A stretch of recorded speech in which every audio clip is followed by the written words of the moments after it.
Hapadengki kubor bagi stengsan hima ki Kyrshan bat Ïatreilang hak sorkar kle kaulang ke Meghalaya Democratic Alliance 2 balam khamat daga National People's Party kham tam ke United Democratic Party UDP bakan la ban weng no eladi namar ke jingmi ke basniu palat na ke election MP Lok Sabha na Shillong Parliamentary Constituency Menteri rang ba ke Jelau Konrad Kyrshan bat chairman ke MDA-II ulaong bagi teki kubor kimlong ke basisha bat ki sengsan hima ki Ïatreilang ki dangyai penpau ban Ïatreilang Haduh ke bakut ke samoy haus nam araja arpupra kumban syukdo bagi kai pot kubor ki penpau baka UDP ke badan khat arngut ki MLA bat ke Hill State People's Democratic Party HSBDP ke badan arngut ki MLA ki baknyum bha namaru kertong ubah kini ki arseng san hima ki penyeng ke election MP Lok Sabha ke kenhun Regional Democratic Alliance RDA ketau ba Robert June Kharjarin ulayok khor tang 10,000 sanspa hendro pulai vote na ki 500 ki Legislative Assembly Constituency ki badan harilom khasi jantia ki kai pot kubor ki shim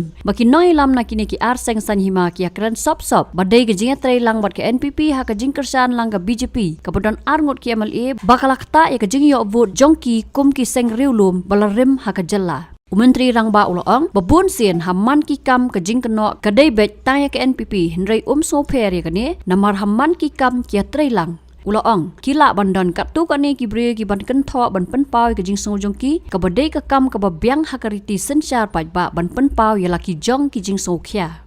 That's fine, we have no problem. We are working together. I have spoken to our coalition partners.